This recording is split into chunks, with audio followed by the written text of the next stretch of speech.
अस्सलाम वालेकुम, आदाब, नमस्कार दोस्तों। मैं इमरान सैयद, आप सभी का इमरान सैयद।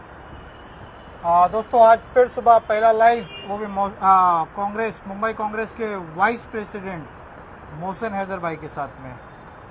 अब ये जो लाइव है, आपको बता दूं कि पूरे मुंबई में एसआरए को लेके, बिल्डर लॉबी को लेके कुछ ना कुछ हलचलें चल रही है।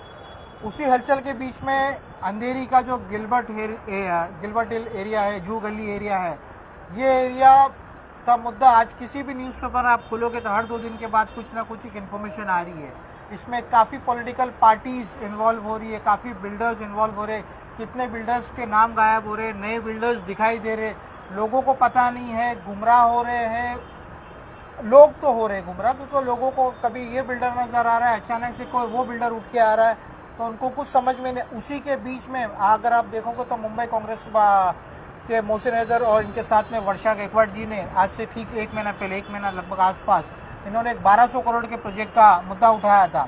हमने भी 3 बार उसको लाइव किया था तकरीबन, अगर आप देखोगे मुंबई कांग्रेस पार्टी ऑफिस से किया था वो लाइव के बाद फिर बहुत सारे चीज़ें आपको देखने मिली। एसआरए प्रोजेक्ट्स के बारे में आपको आजकल हमारे चैनल्स पे दिख रहा है।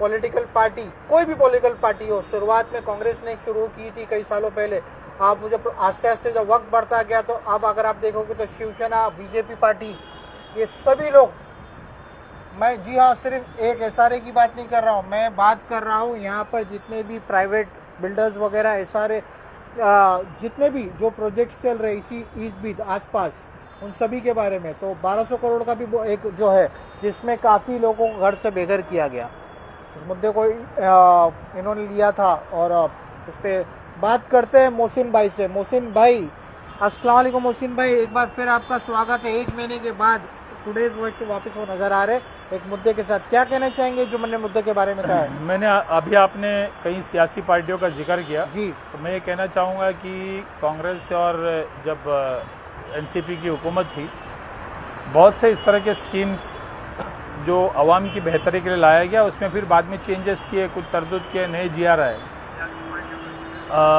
जो 1200 करोड़ का जो प्लॉट है, इसलिए हम कह रहे हैं कि वो बिल्कुल जूहू से लगकर है, जूहू गली में, लेकिन जूहू से लगकर है, जहाँ म्यूनसिपल कॉरपोरेशन के स्वीपर्स कॉलोनी हुआ करता था किसी दौर में, और करीब करीब 1950 में वो भी एक हजरत ने जो है वक्फ किया था कॉरपोरेशन को ज़मीन, और वहाँ स्वीपर्स के 55 कॉटेज हुआ करते थे, लोग रहते थे जूहू गली में। तो वो करीब 70 साल लोग रहे उसमें। तो उस कॉलोनी जो है वो एक तरफ आज जो 90 फीट डीपी ओपन होने का, जो 120 फीट डीपी जो फ्लाईओवर से नीचे उतरते हैं, तो वो खुल गया है ना, वो पूरा प्लॉट जो है मेन रोड पर आ गया है, आप जूहू बोल सकते हो इसको। तो वो प्लॉट की स्टोरी ये थी कि 2008 को वहाँ पर जो है म्यूनसिपल कॉरपोरेशन उसको स्लम डिक्लेयर करती है। उसके बाद एनओसी देती है कि दूसरे जो 36 सोसाइटी के साथ उसको भी मिलाकर कॉरपोरेशन का एसआरए में उस दौर में, तो इसमें ऑब्जेक्शन होता है। हमने भी ऑब्जेक्शन किया था उस वक्त में। आज के मुख्यमंत्री देवेंद्र फडणवीस साहब आमदार थे, उन्होंने भी इशू किया, रेस किया था कि म्यूनसिपल कॉरपोरेशन का प्राइम प्लॉट है। उसके बाद आपने देखा होगा कि पूरे हिंदुस्तान के अंदर 2014 के बाद एक तरफ ईडी का काम शुरू हो जाता है, ईडी की कार्रवाई होती है, चाहे वो मुंबई के एयरपोर्ट देखिए आप, जेवीके था, फिर ईडी आ जाता है, फिर उसके बाद अडानी पहुंच जाता है। तो यहाँ पर भी इस तरह की कार्रवाई हुई, 2-3 साल तक वो चला, पुराने डेवलपर नहीं रहे। उसके बाद एनसीएलटी में गया, एनसीएलटी में जाने के बाद वहाँ पर जो है एक फाइनेंस कंपनी जाती है, बोले मेरा पैसा लगा हुआ है, तो उनके हक में फैसला होता है। वो एक कंस्ट्रक्शन कंपनी लाता है, शिव इंफ्रा करके, फिर वो इस तरह का एक जो चला अभी 2025 में फैसला होता है उसमें। बहरहाल इस दरमियान शुरू में तो रेंट वगैरह मिलता था लोगों को, तो कोई तकलीफ नहीं थी। फिर रेंट बंद हो गया कि डेवलपर जेल में चला गया, भाड़े बंद हो गए, अफरा तफरी का माहौल मच गया, ये सब जूहू गली वगैरह में हुआ। दरमियान ये जो प्लॉट मैं आपको बता रहा हूँ, जो CTS नंबर 207, जिसको एक तरफ एनओसी कॉरपोरेशन देती है एसआरए को, फिर एनओसी वापस लेती है। उसके बाद जब 2021 में मुंबई के जितने स्टाफ क्वार्टर्स हैं, करीब 21 स्टाफ क्वार्टर्स है मुंबई में, जो स्वीपर्स का क्वार्टर्स है, वहाँ पर आश्रय योजना करके कॉरपोरेशन ने की योजना लाई।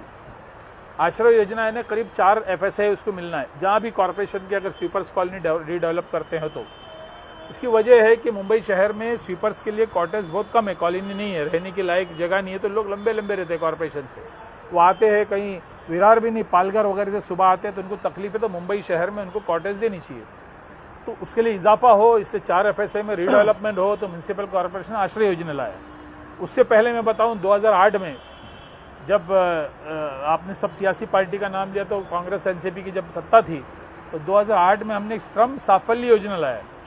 श्रम साफल्य योजना क्या, यानी जो कामगार, यानी जो D क्लास कामगार, म्यूनसिपल कॉरपोरेशन है सफाई कामगार, जो आपको पता है कि सफाई कामगार की उम्र ही कम होती है, वो जो है ड्यूटी में ही कितने बेचारे हलाक हो जाते हैं, खत्म हो जाते हैं, इस तरह के काम है उनके, अनहाइजेनिक वर्क है, अनहाइजेनिक काम है।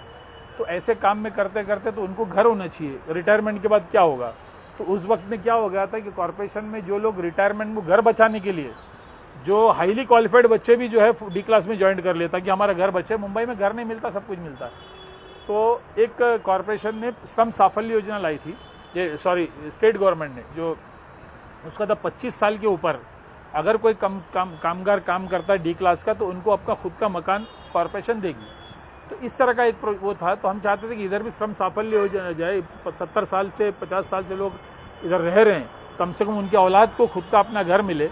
तो वो एक श्रम साफल्य योजना की बात भी हमने कही थी, लेकिन अचानक कॉरपोरेशन एक ट्रांसकोल्ड करके एक कॉन्ट्रैक्टर ला था, जैसा आश्रय योजना का केवेस वार्ड में, जुहू गली का एक, जुहू में एक और वर्सोवा में यारी रोड में, ये तीनों मिलाकर कॉन्ट्रैक्ट करीब 550 करोड़ का कॉन्ट्रैक्ट देता है। जुहू गली का 150 कॉन्ट्रैक्ट, 150 करोड़ के कॉन्ट्रैक्ट। अब बिना कोई काम किए 2021 में कॉन्ट्रैक्टर आता, बिना काम किए 10.5 करोड़ रुपए भी दे देता उनको कॉर्पोरेशन, यानी कोई काम नहीं किया, 10.5 करोड़ रुपए उनको एडवांस में दे दिया।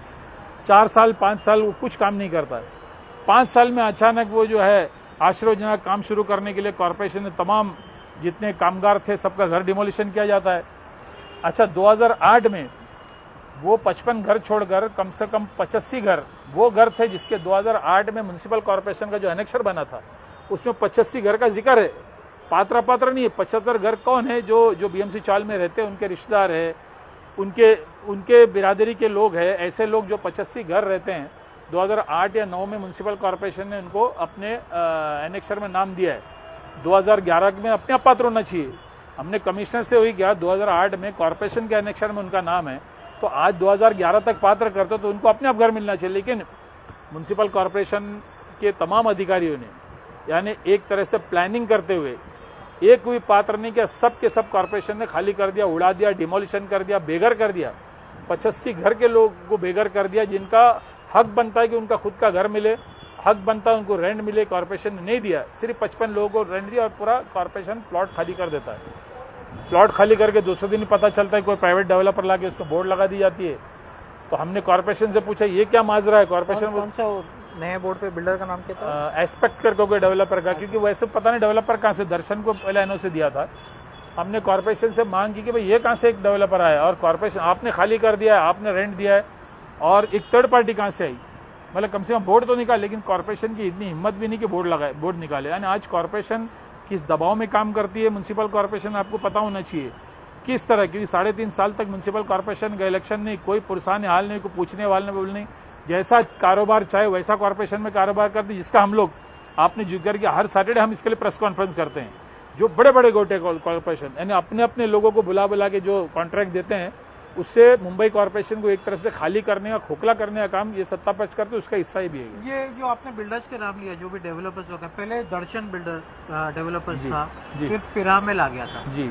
उसके बाद में मैंने एक नाम और सुना था, महादेव या समथिंग, वो मैं आज सुन रहा हूँ। हाँ, क्योंकि अभी तक वो नाम अभी हमको जो कॉर्पोरेशन ने रिप्लाई दिया है, शायद परफेक्टली मुझे याद नहीं है, पर वो शायद से मैंने याद किया, महादेव। हाँ, मतलब ये चेंजेस होते रहते हैं, वो समझ ही नहीं आ रहा है ना। उन्होंने रिप्लाई दिया है, रिप्लाई आपको बता दूं मैं। मैंने देखा कॉर्पोरेशन में 22 को हमने लिखा है कि भाई इसको पहले इसका ये प्लॉट क्लियर करो, आपने NOC दिया है, यहाँ तो NOC कैंसिल करो। बोले नहीं हमने कर दिया, ठीक है। यानी पूरी तरह से प्लान कर कॉर्पोरेशन को लूटने का काम चालू है, प्राइम प्रॉपर्टी कैसा हैंड ओवर करने का काम चालू है। एक तरह से कोई पुरसाने हाल नहीं, कोई अंकुश नहीं। जो सत्ता पक्षी है, जो राज्य सरकार में जो सत्ता में, वो कैसे कॉर्पोरेशन को लूटा जाए। हर साल आपको पता हो कि हर महीना जो कॉर्पोरेशन का डिपॉजिट कम होते हर महीना कम कर रहे हैं। जो डिपॉजिट पे कभी हमने हाथ नहीं लगाया था कॉर्पोरेशन में होते हुए, लेकिन आज उसी के तहत ये प्लॉट पता नहीं अभी भी किसके पास है, कॉर्पोरेशन के पास। हम ये पूछ रहे भाई आपके पास है कि आपने किसी को दिया है, एक एस्पेक्ट करके बोर्ड लगा हुआ है उसको दिया है, तो पता चला कि रिप्लाई में कि महावीर करके कोई डेवलपर है। ऐसा कैसे आ सकता भाई? कॉर्पोरेशन कैसा करो? महावीर कॉर्पोरेशन में जो है महादेव महादेव कॉर्पोरेशन में क्या कारोबार है? कल बोले इमरान करके कोई आदमी आया, हमने वो उसका कंसिडर कर रहे हैं, इनसे कंसिडर कर रहे हैं। कोई ड्यू प्रोसेस ऑफ होता है, कॉर्पोरेशन में प्रपोजल होता है, कॉर्पोरेशन को जरूरत है, कॉर्पोरेशन टेंडर कॉल करेगी, डेवलपर को बुलाएगी, कॉर्पोरेशन करेगी। यानी कोई भी डेवलपर आया, तुम कैसे बोल सकते हो? तुमने 10-10.5 करोड़ रुपए दिया, प्रोजेक्ट काम शुरू कर दिया, कॉन्ट्रैक्ट दिया, 4 साल से उसको ब्लैकलिस्ट नहीं किया, उल्टा उसको पैसा देते गए आप, और आज बोलते हो कि कोई नया आया। तो ये क्या कारोबार है? मतलब कैसा ये कारोबार चलते? कहाँ ट्रांसपेरेंसी है? जब पहला प्रेस कॉन्फ्रेंस आपका हुआ था, जी। मैं खुद मेरा टुडेज वॉइस वहाँ पर पहुंचा था, जी, जी, जहाँ जी, से आपने किया था। जी जी तो काफी लोग वहाँ पर आए थे जिनको घर से बेघर किया गया जी था। जी जी जी उसके बाद में अचानक से यहाँ के एमएलए साहब का एक बाद में आया था, उन्होंने कहा था कि वो प्रेस कॉन्फ्रेंस के बाद ही आप जी, लोगों ने जी, जो भी जी, स्टेप जी, उठाया जी, था उसके जी, बाद जी, में, उससे पहले नहीं, जी बाद जी में, जी जी कि भाई अब सबको सब कुछ मिल जाएगा। ये क्या क्या मैं concept वही है? कह रहा हूँ, सब कुछ सब मिल जाएगा करके तो बेचारे लोग उनके भरोसे पे थे कि सबको सब मिल जाएगा। अब वो कहाँ हो गए? सबके सब सड़क पे आ गए बेचारे। बेचारे घोर गरीब लोग जो है सड़क पर आ गए, ना बैग उठा पाए, ना उनका सामान उठा पाया, कुछ वो को भी मेरे तोड़ ख्याल से के घर गए। से बेघर किया गया, ऐसा कुछ चल सबको रहा है। तोड़ ताड़ के गए, उनके सामान मैं उठाने आपको नहीं बता दिया। दूं कि अभी से ठीक बीएमसी वार्ड ऑफिस के उसके पास मुझे कुछ लोग मिले थे, जिन्होंने मेरा नंबर भी लिया है, वहीं के 3:30 बजे के आसपास। उन्होंने बताया कि वो लोग लाइव पर आना चाहते हैं हमारे साथ में। उनका कहना है कि हमको घर से बेघर किया गया, जबकि मैंने टुडेज वॉइस में कांग्रेस का प्रेस कॉन्फ्रेंस भी देखा था। उसके बाद में यहाँ के जो एमएलए सटम साहब, उन्होंने कुछ 1-2 चैनल्स को इंटरव्यू दे के बताया था XYZ। अगर ऐसा हुआ था, इन्होंने जो स्टेप उठाया था उसका रिजल्ट अगर हमें सटम जी ने अगर दिया था, तो वो लोगों ने मेरे पास टुडेज वॉइस के पास अप्रोच क्यों किया? बड़ा क्वेश्चन। मैं आपको वही कह रहा हूँ, बड़ा क्वेश्चन मार्क है। मोहसिन भाई थोड़ा क्लियर कर सकते हैं? मैं वही कह रहा हूँ, क्यों देखिए अप्रोच करना चाहते हैं न्यूज़ देखिए, चैनल को? मैं वही कह रहा हूँ, अगर मैं कुछ कह दूँ हो गया, इस तरह नहीं है ना। एडमिनिस्ट्रेशन को करना चाहिए। जो इलेक्टेड रिप्रेजेंटेटिव उसका काम है कि कहीं पर अन्याय होता है वो एडमिनिस्ट्रेशन तक की बात रखने का, यानी वो इलेक्टेड रिप्रेजेंटेटिव खुद कहाँ से कुछ करेगा। यानी ये जो डिमोलिशन आपके कॉन्स्टिट्यूंसी में हुआ, जो लोग थे 85 घर थे जिनका हक बनता था, 85 हक इसलिए बनता था, मैं कह रहा हूँ क्योंकि 2009 के एनेक्सर में उनका नाम है, 2000 एनेक्सर में नाम है। तो आज कॉर्पोरेशन में आयुक्त से भी मैंने वही कहा, 2009 में आपने बताया कि 101 नंबर कोली में मोहसिन हैदर रह रहा है, 102 में इमरान साहब रह रहे, 103 में आपने 2009 में किया। तो 2011 का अगर जो आप स्ट्रक्चर को पास करते हो जो GR के हिसाब से, तो अपने आप पास होनी चाहिए। तो आज वो बेघर क्यों है? आज दर भटक क्यों रहे? आज उनका सामान क्यों नहीं लेने दिया? कॉर्पोरेशन ने अपने एम्प्लॉय के रिश्तेदारों का घर तोड़े क्यों? जबकि उनका हक बनता है। भाई मुंबई शहर में कोई भी आके 2011 के पहले का आप किसी को भी घर देते हो, बाहर से आके 2011 का प्रूफ बताते हो तो देते हो। तो ये बेचारे गरीब का क्या मतलब कसूर है इनका? ये इनके बाप दादा यहाँ पर सफाई कामगार रहे, काम करते रहे, गरीब लोग हैं, जिनके आपके हक तलफी हो रही है, उनके लिए खड़ा होना था। अब बेघर हो गया है तो अब कहाँ से आप बोलते हो कि कहाँ से देंगे? कौन देगा? आज वो प्रपोजल आश्रय के पास है, कॉर्पोरेशन कहती है कि हमने दिया नहीं, NOC हमारे पास है। SRA करते कि वो कॉर्पोरेशन NOC दी, हम करेंगे, तो करेगा कौन? देगा कौन? मतलब मैं बोलने से कुछ नहीं होता है। वैसे हमारे नेता बोलते हैं कि अब जो घर आएगा तो नया बिल्डर आने वाला है, बिल्डर जो है सोफा देगा, फ्रिज देगा। अरे घर ही नहीं होगा तो सोफा फ्रिज का करोगे? अच्छा, मैं आपको बता दूं कि इस प्रोजेक्ट का नया नाम भी एक दिया गया है। अच्छा, मैंने शुरुआत में की टर्न की एक प्रोजेक्ट का नया नाम लॉक एंड की सुनने में आया है, सुना जाता है, तो उसी तरीके से टर्न की करके इस प्रोजेक्ट को नाम दिया गया है। टर्न की म्युनिसिपल कॉर्पोरेशन में देखिए किस तरीके का मैं टर्न? वही कह रहा हूँ, कॉर्पोरेशन में देखो, जब तक इलेक्टेड रिप्रेजेंटेटिव ना हो, मेरा ऐसा मानना है, डेमोक्रेसी में जब तक इलेक्टेड रिप्रेजेंटेटिव ना हो तो नए जो चल रहा है उसी को चलाना चाहिए। आप नए इजाद नहीं करनी चाहिए।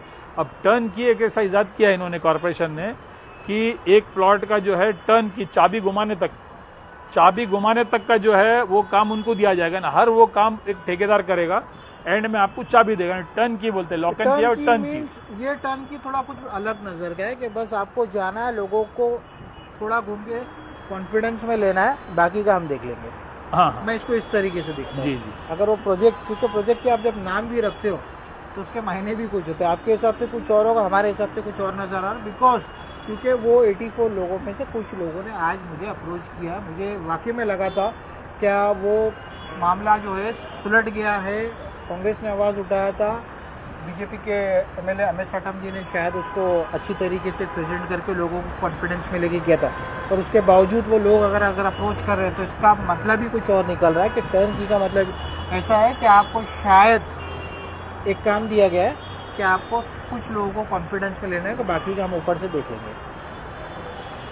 मैं आपको ये बता दूं, अब दूसरा मोहसिन भाई, आपने ये पूरा बताया, उसके अलावा एसआरए को लेके यहाँ पे देखिए मैं वही कह रहा हूँ, उसी के सिलसिले में आगे बढ़ रहा हूँ। ये जो लोग परेशान हालत रहे 8-10 साल करीब, अब जो ये नया सत्ता के 2014 से अभी जो है 25 हो गया, 11 साल तो इनकी हुकूमत रही।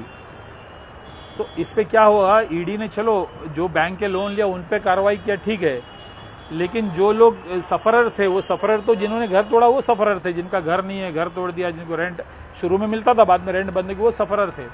तो वो उनको आज 2011 हुआ और आज एक तरह का दहशत का माहौल जुगली में, और खास करके इसी के वजह से कि जिस तरह का जो है बीएमसी चौल के लोगों को खाली कर दिया, बेघर कर दिया, तो हर किसी को लगता है कि म्युनिसिपल कॉर्पोरेशन के जो कर्मचारी की हालत तो हमारा क्या हो। मुझे भाई, आपने मैंने कुछ एकाध, आपके पास वक्त रहा है कभी एकाध इंटरव्यू आपने देखा है मेरा? नहीं देखा हो सकता है, पॉलिटिकल लोग काफ़ी बिजी होते हैं। एकाध मैंने जो कभी लीडर हुआ करते थे, आज वो बिल्डर लॉबी में है, और उनका मैंने एक इंटरव्यू लिया था। अच्छा। उन्होंने कहा था कि कांग्रेस के कुछ दो लोगों के नाम लिए थे, एक अमीन पटेल साहब का नाम लिया था और एक मरहूम बाबा भाई सिद्दीकी, उनका नाम लिया था। क्या उस ज़माने से यहाँ पर लूट मार की गई, उनके ज़माने से लूट मार की गई, और आज यहाँ के लोग जो है तो जिस तरीके से आज अटके हुए फंसे हुए हैं, प्रोजेक्ट्स जो है यहाँ का उन्होंने बेच बाज के सब खत्म कर दिया था, अब वापस से उसके ऊपर सब चल रहा है। क्या है ये? नहीं ये प्रोजेक्ट तो नहीं सुनिए, प्रोजेक्ट तो 2002 से है। अब वो कौन कौन है वो मुझे पता नहीं कि दो नाम उन्होंने दिया हो था। सकता है, लेकिन मैं उस वक्त में कांग्रेस में नहीं था, मैं समाजवादी पार्टी में था। तो मैं आपको बता देता हूँ कि मैं आरिफ मोइन की बात कर रहा हूँ। आरिफ मोइन आप जानते होंगे। अच्छा, मैं नाम भी दे देता हूँ। उन्होंने ये दो जन का नाम लिया है, पर्सनल नहीं है। ठीक है, देखिए उस दौरान जो है 2002 वगैरह में मैं तो समाजवादी पार्टी में था 2009 तक। वो कांग्रेस में रहे अमीन पटेल साहब, और जो आप नाम ले रहे हो कांग्रेस में रहा होगा, जिन्होंने जो लोग जो अभी नाम ले रहे हो वो भी कांग्रेस में रहे, सब कांग्रेस में रहे। मैं तो समाजवादी पार्टी में रहा, तो मुझे पता नहीं वो। लेकिन अगर गलत किया है तो कार्रवाई उन पे भी होनी चाहिए। कौन रोकता है भाई? अभी आज तो 11 साल से तो सत्ता इन्हीं की है, यही ईडी सीडी लगाते, कार्रवाई करनी चाहिए। कोई भी गलत हो, किसी भी पार्टी का आदमी ने गलत किया अगर हो तो एक नॉर्मल, अगर कार्रवाई नहीं हो रही है, सत्ता चेंज हो गई है, बीजेपी आ गई है, अब जैसे क्या आपने कहा कि कार्रवाई होनी चाहिए, कार्रवाई की जा सकती है, ये मिली भगत की वजह से नहीं होता है अभी, या ऊपर ही सेटलमेंट होता है, लोगों को गुमराह किया जाता है, तो वो लोग के अपने काम में व्यस्त है, उनको ये सब। तो मुझे तो लगता नहीं कि आज के दौर में कोई मिली भगत वैसा मसला हो कि विरोधी पक्ष की आवाज ही दबाने का काम लोग करते हैं। अब वो सत्ता में अगर वो तो लोग रहते तो सत्ता में चले जाते, उनकी पार्टी में तो समझ सकता बच जाए। जैसा वो हर्षवर्धन पाटिल साहब जो है हमारे पार्टी के थे, जैसे बीजेपी ज्वाइन किया, बोले रात की अच्छी नींद आती, मैं आराम से सोता हूँ, मुझे न ईडी का डर है न सीबीआई का।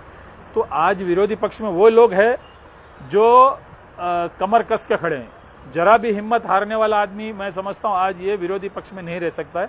वो फौरन जो है सत्ता पक्ष में जाके बैठेगा, अच्छी नींद सोएगा। अभी एसआरए से रिलेटेड यहाँ पर सर्वे वगैरह चल रहा है, मैं वही कहने जा रहा हूँ। अभी 13-2 की नोटिस इन्होंने दिया है। मुंबई शहर में देखिए बहुत सा ऐसा एसआरए हैं जो रातों रात पता नहीं डेवलपर गायब हो जाता है, कोई कब्जा कर लेता है, ऐसा बहुत है। आप देखिए पता चल जाएगा आपको, बैंड्रा में हुआ है, कहीं जहाँ पे हुआ है। तो अब मुझे बताइए, यहाँ पर 13-2 की नोटिस दी जाती है। हमने पूछा वहाँ जाकर डेवलपर चेंज करने की, तो 13-2 के लिए तो किसी ने मांग किया ही नहीं था। जो लोग थे कि हमारा जो है डेवलपर चेंज करो, किसी ने मांग नहीं किया। डेवलपर 13-2 खुद ही कर रहे हैं, लोगों को बुलाया जा रहा है कि भाई डेवलपर पुराना आपका चेंज कर दो। तो ठीक है, डेवलपर चेंज करके करोगे क्या? कुछ लोगों ने कहा कि अभय योजना बनाया ना, जो इसमें ईडी लग गया है, उसके बाद स्टेट गवर्नमेंट ने अपने हाथ में ले लिया है एसआरए। स्टेट गवर्नमेंट अपने हाथ लेते, स्टेट गवर्नमेंट खुद एसआरए को खुद करना चाहिए। डेवलपर की जरूरत कहां से पड़ गई? अभय योजना यानी जहां डेवलपर फेल हो जाता है तो एसआरए अपने हाथ में पूरा प्रोजेक्ट ले लेती है, और एसआरए को करना चाहिए ना, तो इसमें वापस एक डेवलपर कहां से आया? अगर फिर से डेवलपर आता है, फिर से कोई बैंक का घोटाला होता है, अभी 20 साल हो गया, 20 साल और चले जाएंगे।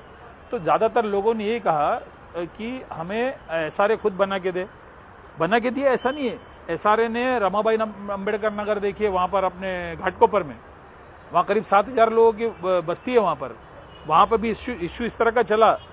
एसआरए को लोगों ने कहा हम आपको जानते हैं, गवर्नमेंट को जानते हैं, आप हमको बना के दीजिए। एसआरए ने एमएमआरडी को दिया कॉन्ट्रैक्ट। एसआरए किसी को भी कॉन्ट्रैक्ट दे देना, कॉन्ट्रैक्टर खड़ा आपको लग करे। रहा है अभी ये जो चल रहा है यहाँ पर, हाँ। जो भी चल रहा है, लोग सुरक्षित है, उनको घर मिलेंगे? मुझे अभी नहीं लग रहा है, क्योंकि इश्यू यह है, क्योंकि हम वहां पर भी गए थे एसआरए में, पूछा भाई ठीक है नया है तो प्लान कहाँ है?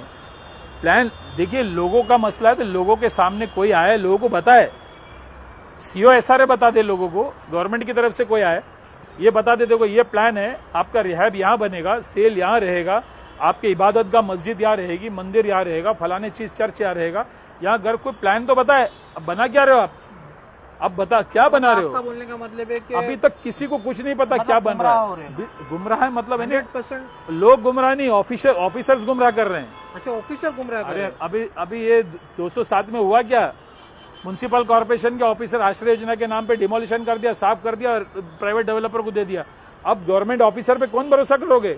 गवर्नमेंट ऑफिसर वार्ड ऑफिस में आके पूछिए तो 2 महीने से फाइल भी नहीं बता रहे। जिसका डिमोलिशन हुआ उनको लिखकर भी नहीं दे रहा आपका हमने डिमोलिशन किया है। यानी एक तरह से पता नहीं लोकतंत्र कहां चले गया। यानी जिसका घर तोड़ा गया है वो जाके वार्ड में म्युनिसिपल कॉर्पोरेशन के एम्प्लॉय के रिश्तेदार वो जाके बोल रहे हमको लेटर तो दीजिए, हमको चैलेंज करना है, तो वो लेटर देने को लोग तैयार नहीं है। तो ऐसे एक माहौल दहशत जो गली में फैलाने के लिए इस तरह काम किया गया है। देखो बीएमसी चाल को हमने रोड पर लाया, आपको भी ला सकते हैं, नहीं है तो हमने सीओ को बोला है, हमने वहां जाकर बोला है कि आपको अगर एसआरए का बिल्डर कौन है बताओ, कहाँ बिल्डिंग बनाने वाले हो, और हमारे यहाँ पर जो खाली किए हैं प्लॉट, बहुत सा प्लॉट पूरे गिलपेट हिल में 210 वगैरह पूरा खाली है, वहां पर पहले इमारत बनाइए, इमारत बनाने के बाद चाबी दे दीजिए लोगों को, अपने आप चले जाएगा। आप वापस डिमोलिशन करोगे, पूरा जू गली साफ कर दोगे। मौसम भाई, आपने कहा कि जो ऊपर ऑफिसर है वो गुमराह कर रहे हैं। अब नीचे लेवल पे अगर आते हैं तो यहाँ पर एमएलए साहब अमित साटम जी है, उनके काफ़ी इंटरव्यूज आ रहे हैं। उन्होंने इंटरव्यूज में कॉन्फिडेंस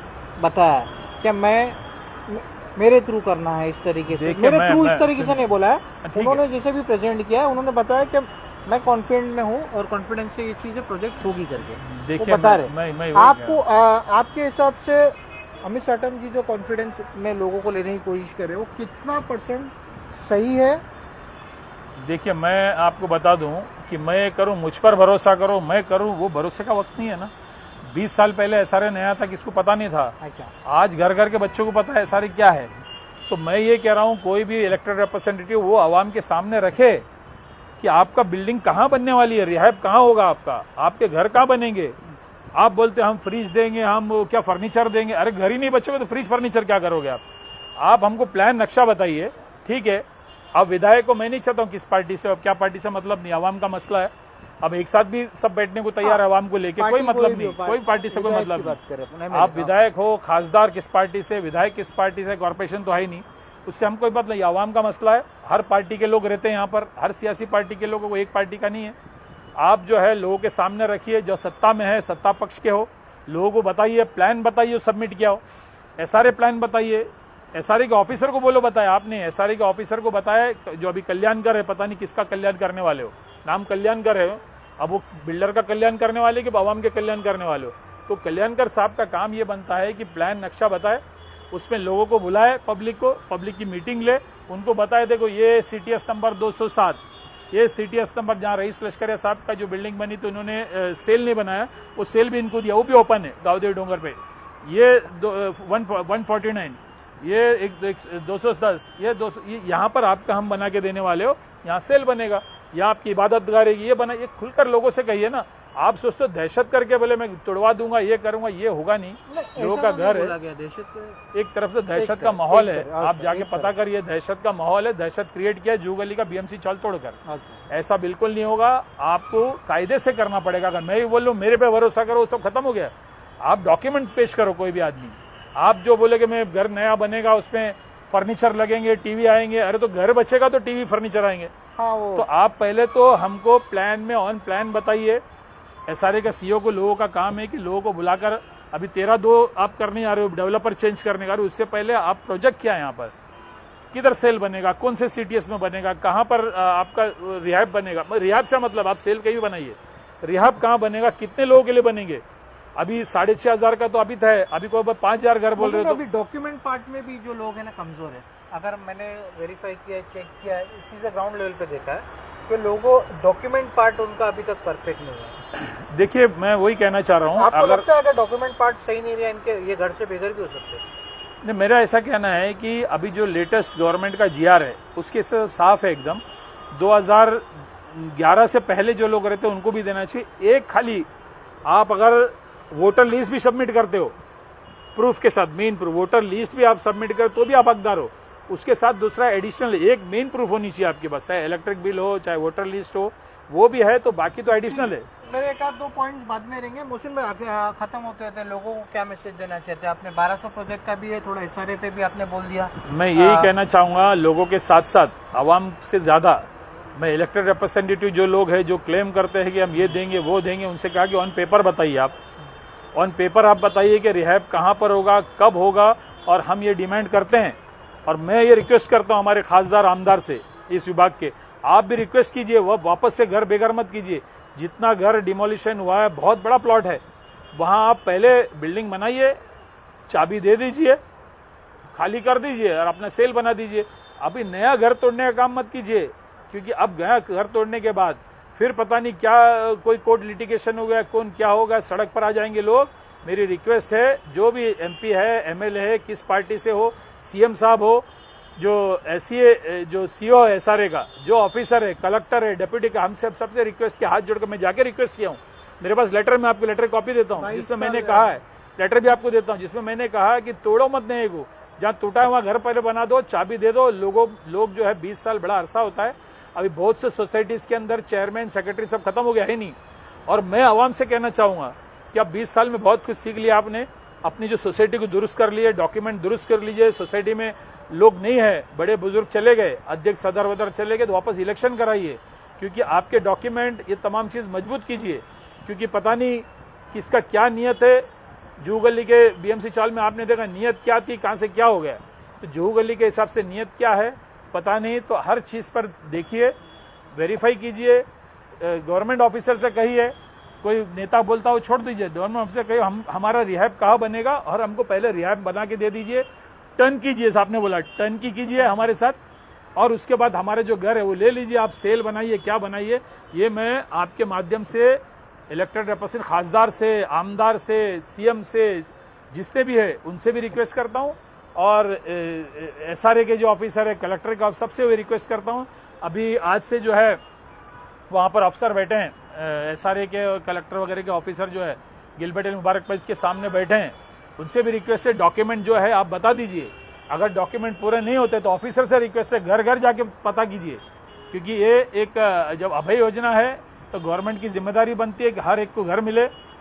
पंतप्रधान, इस मुल्क के पंतप्रधान मोदी जी का कहना है कि हर किसी को घर, हालांकि वो डेट निकल गया 2022 तक हर किसी को घर मिलेगा, उन्होंने वादा किया था, खैर वो डेट निकल गया, लेकिन हर किसी को घर मिलना चाहिए, किसी का घर छीनना नहीं चाहिए। जैसा BMC चाल के जो बेचारे गरीबों के साथ, जो शेड्यूल कास्ट भाइयों के साथ जो किया है, वैसा दूसरों के साथ इस तरह का काम नहीं करना चाहिए।